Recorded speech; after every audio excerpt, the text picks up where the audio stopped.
1 minute ago, ordinary life in northern Japan stopped breathing. At 11:15 p.m. on December 8, 2025, families were settling into their evening routines across Aomori prefecture. Some were watching television in Hachinohe City.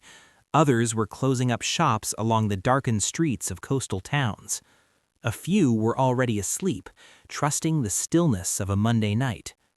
Then the earth beneath them tore open with a force that turned stability into chaos in under 3 seconds.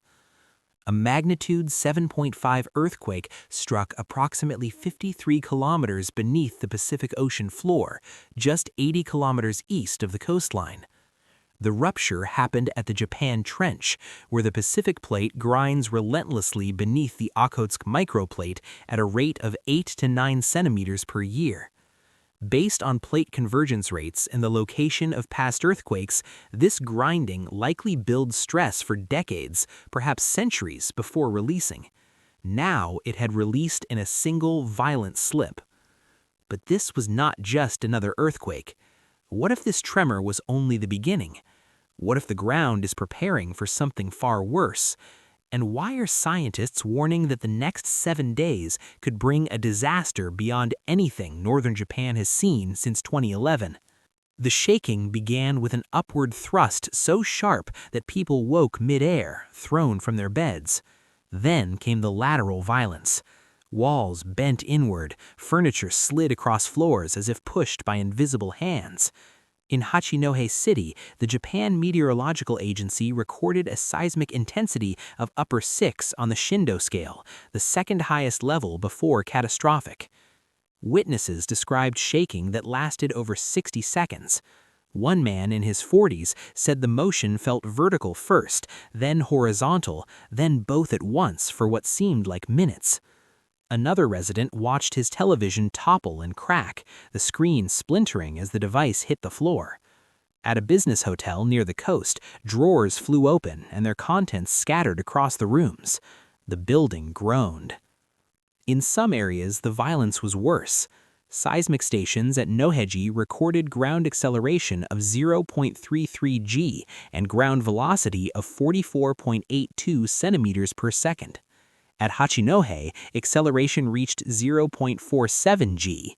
These numbers correspond to modified Mercalli intensity 8, classified as severe. At that level, people cannot stand, furniture breaks, buildings designed to older toads begin to fail. The tremor was felt as far south as Tokyo, over 550 kilometers away. For more than 30 seconds, millions of people across northern Honshu and Hokkaido felt the earth move beneath them. The rupture had released energy across a fault zone stretching hundreds of kilometers along the seafloor. The gale field, the area experiencing dangerous winds and instability, extended 1,800 kilometers wide. But the shaking was only the first warning.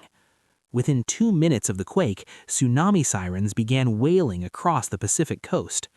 The Japan Meteorological Agency issued warnings for Hokkaido, Aomori, and Iwate prefectures, forecasting waves up to 3 meters in height. Coastal communities heard the alarms and felt something deeper than fear. They felt memory. This is a nation that remembers March 11, 2011. That day, a magnitude 9.0 earthquake along the same trench system triggered a tsunami that rose over 10 meters in some areas, reaching run-ups higher than 20 meters along 200 kilometers of the Tōhoku coast. More than 22,000 people died or went missing. Entire towns were erased. The Fukushima Daiichi nuclear plant melted down, releasing radioactive contamination that lingers still. Now, just over 14 years later, the sirens were sounding again in the same region. The trauma did not need to be explained. It lived in the body, in the instinct to run. Evacuation orders went out immediately. Over 90,000 people were told to move to higher ground or designated shelters. In some areas, the orders reached over 114,000. Families grabbed emergency bags, children, elderly relatives. They moved into the freezing December night with no certainty of when they could return. Roads filled within minutes. In Hachinohe, Mutsu, and towns across eastern Aomori, vehicles abandoned their normal routes and headed inland or uphill. Some roads cracked under the quake's force. A car fell into a sinkhole caused by ground collapse, though the driver escaped with only a back injury. Bridges became bottlenecks. Traffic slowed to a crawl in places where evacuation routes converged. For those without vehicles, the walk began in darkness. Elderly residents moved on foot, some supported by neighbors. Children wrapped in raincoats clutched their parents' hands. In one coastal town, a grandfather refused to leave his home, insisting he had survived storms before. His daughter argued with him in the street, her voice rising above the wail of the sirens, until he finally relented. Up to 342 evacuation shelters opened across 5 prefectures. Schools, community centers, and government buildings turned on their lights and opened their doors. By the early hours of Tuesday morning, around 9,200 people had taken shelter. Some facilities filled beyond capacity. Families crowded into gymnasiums, laying out blankets on cold floors, waiting. What came next shocked even the scientists. Inside a shelter in Hachinohe, a woman named Sato Emiko sat with her 2 young sons on a thin mat in the corner of a school gymnasium. Around them, dozens of other families whispered in the dim light. The boys kept asking when they could go home. She did not know what to tell them. Her husband worked night shifts at a factory 40 kilometers inland. She had tried calling him 3 times, but the mobile networks were jammed. The last message she received from him was sent 20 minutes after the quake. "Are you safe? I'm coming." That was over an hour ago. The roads were gridlocked. She did not know if he could reach them tonight. Her younger son, only 6 years old, had been asleep when the shaking started. He woke crying, convinced their apartment was falling. She carried him down 3 flights of stairs in the dark, her older son gripping her sleeve. Outside, the streets were filled with people moving in one direction, away from the coast. No one spoke much. The sound of footsteps and distant sirens was enough. Now, sitting in the shelter, she watched the emergency broadcast on a small television mounted to the wall. The screen showed tide gauges and tsunami warnings, maps with red zones spreading along the coastline. A man next to her muttered that this was just like 2011. Emiko told him to be quiet. Her sons did not need to hear that.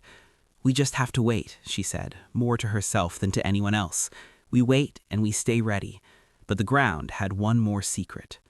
The first tsunami waves arrived smaller than feared.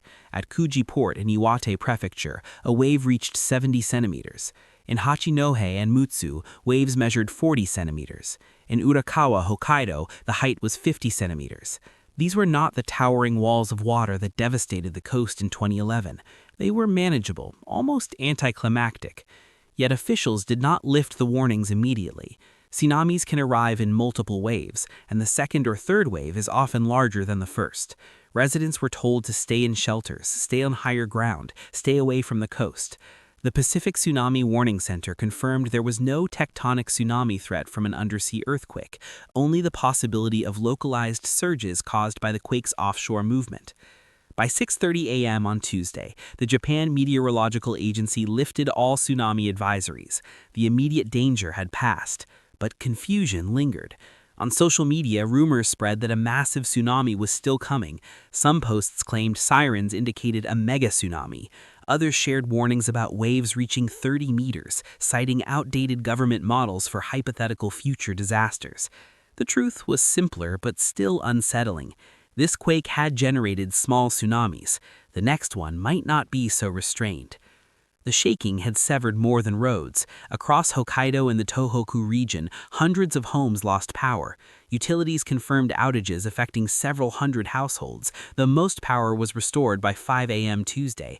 In the critical hours of evacuation, however, entire neighborhoods moved through darkness. Streetlights went black, traffic signals failed, emergency lighting in some buildings flickered and died. The Tōhoku Shinkansen, Japan's high-speed rail artery connecting northern Honshu to the rest of the country, suspended all operations between Morioka and Shin Aomori stations. Services ground to a halt. Thousands of passengers were stranded at silent platforms, waiting for clearance that would not come until engineers inspected every kilometer of track for damage. Airlines grounded over 300 flights across the region. At Tokyo's Haneda Airport alone, 29 flights were canceled and 203 delayed. Fukuoka and Osaka saw similar disruptions. Sea travel along the eastern and central coasts was suspended entirely, with wave warnings posted for heights up to 14 meters in open water. Communication networks buckled under the load. Mobile phone towers jammed as tens of thousands tried to reach family members. Text messages took minutes to send. Some never arrived. In evacuation shelters, people held their phones uselessly, watching the signal bars flicker. Water supply systems failed in over 1,360 homes across Aomori and Iwate. Broken pipes left families without running water even after the shaking stopped. In Mutsu, a hospital's sprinkler system was damaged, flooding part of the building and forcing the evacuation of 31 patients to other facilities. And the volcano's heat is no longer just a distant threat.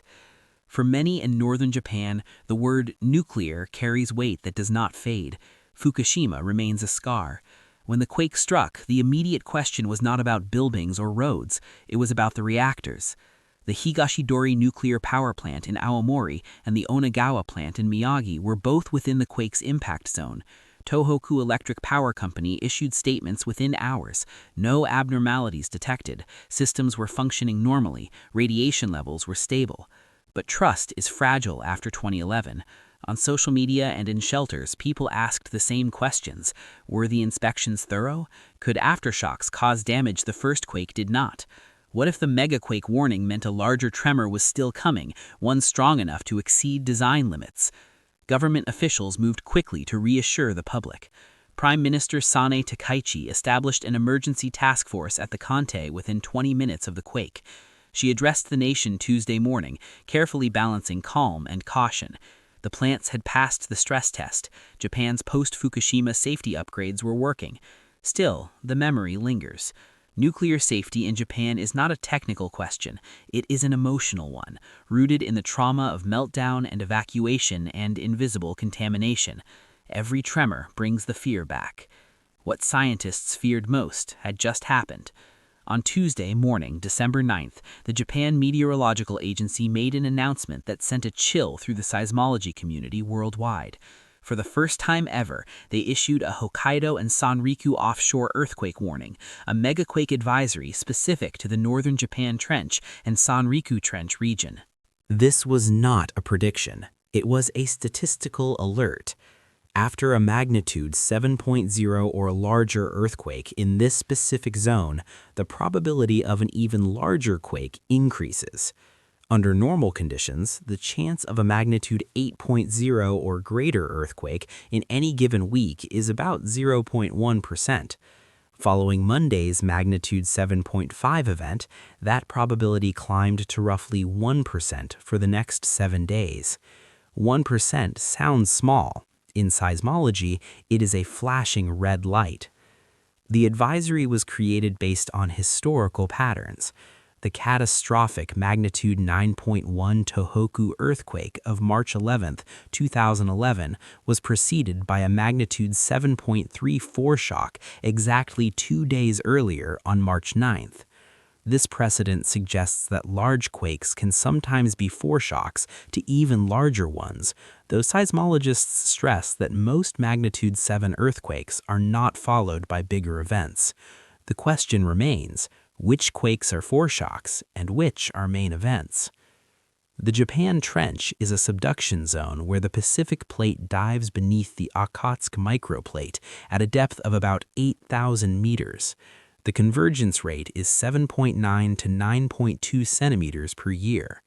Seismologists understand that over decades and centuries, this grinding accumulates stress along the plate interface. When the stress exceeds the strength of the rock, the plates slip violently. The energy released radiates outward as seismic waves. This region has produced some of the most powerful earthquakes in recorded history. The 869 Sanriku earthquake devastated coastal communities. The 1896 event killed over 22,000 people. The 2011 disaster remains vivid in memory. The geology here is unforgiving. Research has documented how bending-related normal faults fracture the incoming Pacific plate as it curves downward into the trench. These fractures allow water to seep deep into the crust, hydrating the rock and altering its strength. The plate interface becomes a zone of locked stress, waiting. Government models estimate that a magnitude 8 or 9 megaquake in this region could generate tsunami waves as high as 30 meters. Based on these projections, death tolls could reach 199,000. Buildings destroyed could number 220,000. Economic losses could exceed 31 trillion yen, approximately 198 billion US dollars. These estimates reflect the potential scale of a worst-case scenario, not predictions of what will necessarily occur. But the real danger may be something few people understand. By Wednesday, December 11th, a third significant earthquake struck the region. A magnitude 5.7 tremor, centered about 67 kilometers northeast of Kuji, rattled coastal communities again. No tsunami alert was issued, no major damage was reported, but the pattern was unmistakable. The ground was not settling, it was adjusting. Aftershocks continued in clusters. A magnitude 5.5 tremor occurred at 23:33 JST on Monday night, just hours after the main quake. At 03:56 JST Tuesday morning, a magnitude 5.8 aftershock followed. At 06:52 JST, a magnitude 6.6 event struck. Then on Thursday, a magnitude 6.7 aftershock offshore Aomori triggered new tsunami advisories for waves up to 1 meter along the Pacific coast of Hokkaido, Aomori, Iwate, and Miyagi. Seismologists watched the data with growing unease. Advanced artificial intelligence systems mapped thousands of microquakes that standard networks had missed. These swarms clustered along a newly identified ring fault encircling parts of the region, a pattern that could indicate where future earthquakes might concentrate their energy. Some experts pointed to the 2011 precedent. The foreshock main shock pattern was clear in hindsight. Drawing from that experience, they note that what seemed like the main event turned out to be a warning. But in real time, no one knew if the March 9th tremor was a harbinger or just another large quake in a seismically active region. The same uncertainty applies now. Is the magnitude 7.5 quake the main event, or is it preparing the fault for something larger? Other scientists urged caution. Statistical models based on global earthquake data show that most magnitude 7 earthquakes are not followed by larger ones. The 1% probability means 99 times out of 100, no megaquake will follow. The advisory is designed to increase preparedness, not to predict disaster. But uncertainty is its own kind of danger. Residents do not know whether to return home or stay in shelters. Businesses do not know whether to reopen or wait. Schools in over 300 locations across Hokkaido, Aomori, Iwate, Miyagi, and Fukushima suspended classes. The economy slows. Anxiety builds. And the signs were already spreading. Japan's financial markets barely flinched. The yen held stable. Equities showed minor fluctuations, with construction stocks rising slightly in anticipation of repair contracts and tourism stocks in Hokkaido dipping. Traders did not view the quake as a systemic economic threat, yet if history is any guide, the stakes remain high. But the global implications are significant. Japan is a critical node in semiconductor supply chains, automotive manufacturing, and electronics production. The 2011 earthquake demonstrated how vulnerable these networks are, causing chip shortages that crippled the global automotive industry for months. A similar event now, in a world even more dependent on just-in-time manufacturing, could trigger cascading disruptions worldwide. Closer to the epicenter, the damage is tangible. At least 46 people were injured, though reports suggest the number could be higher as severity assessments continue. Some were treated for cuts and bruises from falling debris. Others suffered fractures from being thrown against walls or furniture. One person was seriously injured. The rest sustained minor wounds. A torii gate at a shrine in Hachinohe toppled. Inside commercial facilities, merchandise littered the floors. Shelves had emptied themselves during the shaking, scattering goods across aisles. Workers spent Tuesday morning sweeping glass and sorting through the wreckage. In Mutsu, video footage showed damaged buildings with cracked facades and broken windows. A car sat stranded on a buckled highway, the asphalt beneath it split by ground movement.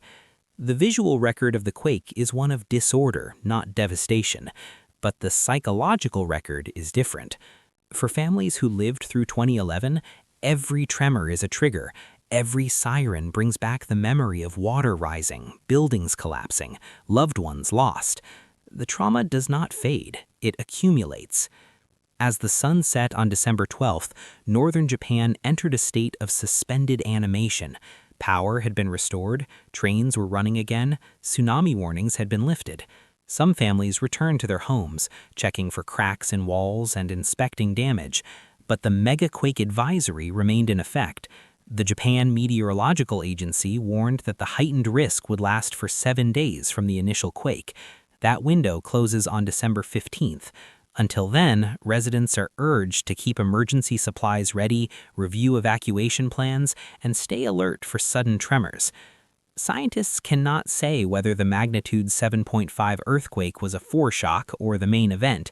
They cannot predict when the next quake will strike, or how large it will be, or whether it will generate a tsunami capable of overtopping the coastal defenses built after 2011. Seismic instruments can measure vibrations and map stress patterns, but the precise timing and magnitude of future ruptures remain beyond current scientific capability. What they do know is this: the Japan Trench remains one of the most dangerous subduction zones on Earth. The Pacific Plate is still diving beneath Japan at 8 to 9 centimeters per year. Stress is still building. The question is not whether another great earthquake will occur. The question is when. Over 500,000 people live directly above the northern portion of this fault zone. Millions more live within reach of its tsunamis. Every one of them is waiting, watching the clocks, counting down the days until the advisory expires. Some will breathe easier when the window closes. Others will remain vigilant, knowing that 1% is still not zero. And one question haunts them all. What if the Earth is not finished moving?